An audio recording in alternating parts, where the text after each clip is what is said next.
अस्सलामुअलैकुम अमजदो बच्चो। अस्सलामुअलैकुम, क्या हाल है? होप ठीक होंगे, खैर से होंगे, खुश होंगे। अल्हम्दुलिल्लाह हम भी बिल्कुल ठीक है। ये था सुबह का टाइम और मैं बच्चों के लिए टिफ़िन बॉक्स तैयार कर रही थी। तो आज मैं तोरतिया वराप दे रही थी। उसके लिए मैंने ये रेडीमेड जो आती है तोरतिया वो ले लिया था। और ये चिकन की एक फिलिंग बना के रखी हुई थी, यानी अगर ऐसी बच जाती है तो उसको मैं फ्रीज़र में डाल देती हूँ ताकि ऐसा कुछ बनाना हो तो फिर इजी हो जाए। तो बस मैंने वो मसाले को इसमें डाल दिया और फिर इसमें एक चीज़ स्लाइसेस डाल दी और इसको मैंने थोड़ा वो कर लिया, टोस्ट कर लिया। फिर बच्चों को स्कूल भेज कर खुद के लिए हम नाश्ता बनाते हैं। आज के नाश्ते में मैं बनाऊंगी मेथी का पराठा, रोटी बोले पराठा बोले। मैंने बताया था मेथी आई हुई थी, तो मेथी को मैं साफ़ करके क्या करती हूँ, मेथी की भाजी को उसको मैं फ्रीज़र में रख देती हूँ, क्योंकि अब कब बननी है वो तो नहीं फिक्स होता है, इसलिए फ्रीज़र में डाल देते हैं। फिर जब बनानी रहती है तब बहुत सारी चीज़ें हम फ्रीज़र में रखते हैं। सो बस मैंने उसको बाहर निकाल के थोड़ा सा यानी थोड़ा नरम होने दिया और फिर उसके बाद उसमें फ्रीज़र वाली हरी मिर्ची डाली यानी हरी मिर्ची को भी पीस के फ्रीज़र कर लेते हैं। सो वो डाल दिया। फिर मैंने मेथी की भाजी के हिसाब से उसमें बेसन ऐड किया है। भाई इतना ऐड किया है कि वो अच्छे से यानी एक डो जैसा बन जाए, क्योंकि रोटी बनानी है ना। और अगर आप चाहे तो भाई आधा बेसन ले ले, आधा गेहूं का आटा ले ले, जैसा ऑप्शनल होता है।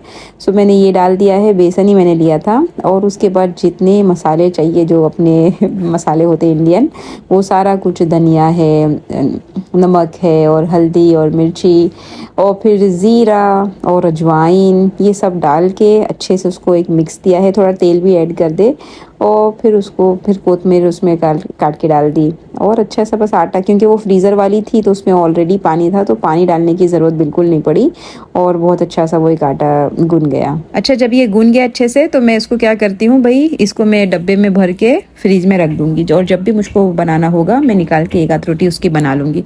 तो फ्रिज में रहता है तो एक ऑप्शन भी रहता है हेल्दी सा आपके पास, बहुत अच्छा ऐसा तरीका है। सो बस मैंने उस पर थोड़ा सा तेल लगा दिया और उसको डब्बे में भर के रख दिया।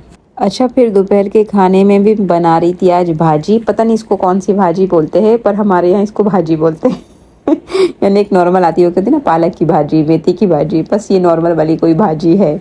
सो हमारे यहाँ पालक वालक बहुत कम मिलती है, यानी ऑर्डर आपको देनी पड़ती है, बहुत कम आती है और फिर हमारे ऑर्डर देने तक वो बिक भी जाती है यानी ऐसे, यानी पहले से लोगों के काफ़ी ऑर्डर होते हैं।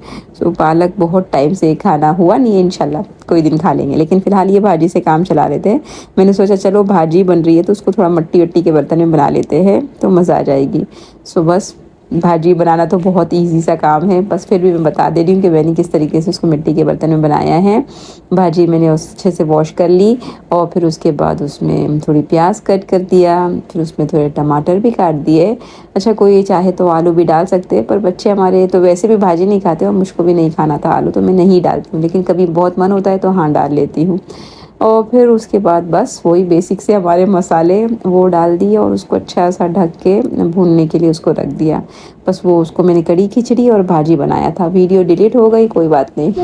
तेरी आस्था से उठूं तो मैं जाऊं किसके दर पर, जो बेमिसाल तुझ सा, जो बेमिसाल तुझ सा, वो खुदा कहाँ से लाऊं, वो खुदा कहाँ से लाऊं। बताती हूँ मिट्टी के बर्तन को साफ़ कैसे करते हैं। क्या किया जाता है, उसको मिट्टी का बर्तन क्या है, सारी चीज़ों को एब्जॉर्ब कर लेता है, यानी उसके अंदर सारे फ्लेवर चले जाते हैं। तो उस पर साबुन तो हम बिल्कुल नहीं लगा सकते। अगर हमने साबुन से उसको धोया है तो बस ख़त्म, फिर तो ख़त्म वो सब। फिर आप जब भी कोई खाना बनाएंगे तो उसकी स्मेल वापस से आएगी। तो उसको साफ़ करने का तरीका ये होता है, मैं इस तरीके से साफ़ करती हूँ, पता नहीं क्या और लोगों के तरीके होंगे। मैं क्या करती हूँ भाई, उसमें पानी डाल के थोड़े नींबू के छिलके, या नींबू डालना है नींबू डाल ले, और फिर थोड़ा नमक उसमें डाल देती हूँ और उसको पकने देती हूँ, यानी अच्छे से हटाकर। फिर आप देखिए फिर वो जो भी उस पर लगा हुआ होगा ना, तो वो अच्छा वो ढीला होने लग जाता है, यानी उस पर अच्छे से यानी लूज़ होने लगता है। तो उसको अच्छे से आप उबलने दे, सब नरम हो जाएगा। उसके बाद उसका पानी ड्रेन कर ले और उसके बाद वो जो प्लास्टिक का जो ये आता है ना बर्तन धोने का, तो उससे आप उसको खाली ऐसे ही मसल लेंगे ना तो फिर बहुत अच्छा आपका मिट्टी का बर्तन धुल जाएगा। गलती से भी अगर आपने साबुन वगैरह लगा दिया ना तो फिर तो आप खैर मनाने रहे। आप देखिए कितना अच्छा सा माशाल्लाह साफ़ हो गया है, कोई इसमें मेहनत नहीं करनी पड़ती। अच्छा, अब मैं जब ये सुखाने रखूँगी ना तो ये जो उसका जो जिससे मैंने धोया है जो काथा है उसको भी मैं साथ में सुखा के उसी के साथ में रख दूँगी, ताकि वो किसी और काम में यूज़ नहीं हो, कभी उस पर साबुन नहीं लग जाए और फिर से वो मिट्टी के बर्तन में यूज़ ना हो। सो बस जैसे ही मैं मिट्टी का बर्तन सुखाने रखती हूँ उसके साथ ही मैं उसका काथा भी अलग से ही सुखाने रख देती हूँ। Caramelo, game? Mau game? Kung dilaiwa? Papa dilaiwa? Ha? Ako tiwa atle huwaigu. Huwaigu. Ka padi geli? Mura mein ka padi geli? Kona घर पाहे पडेली? Amina? Oh, પછી લોહી નીકળેલું? હા, પછી દુખેલું? પછી અલ્લાહ પાક પાસે હું દુઆ કરેલી? આમીન. આ હું પહેરેલી છે કાનમાં? કાનમાં? લિંડા? કોણ પહેરાવેલા? મમ્મા લિંડા દેખાય ને. અરે વાહ, માશાલ્લાહ. देख रहा हूँ पहले।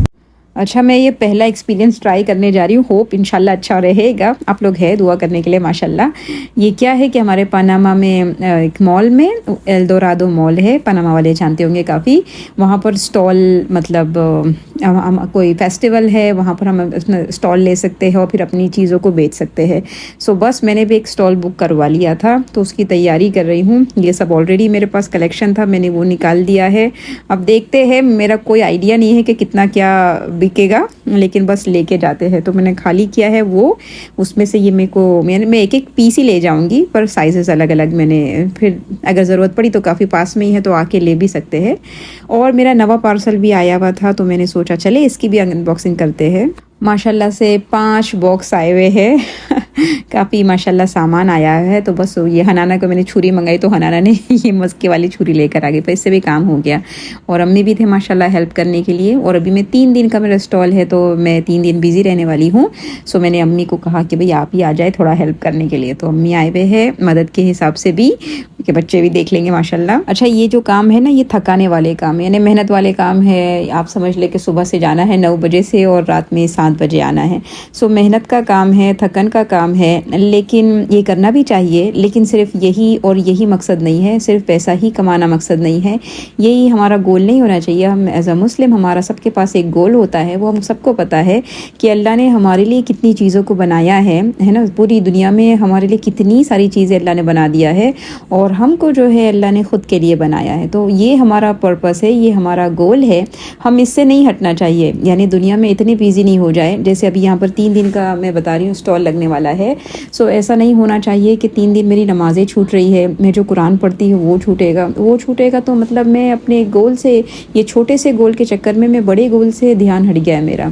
सो हमको ध्यान रखना है कि जब भी हमारे पास ये छोटे छोटे गोल भी होने चाहिए, लेकिन यही हमारा मकसद नहीं है। ये तो एक ज़िंदगी का तरीका है, इसको निकालने के लिए अल्लाह ने तो ऐश के लिए चीज़ों को दुनिया में बनाया है, आराम के लिए बनाया है।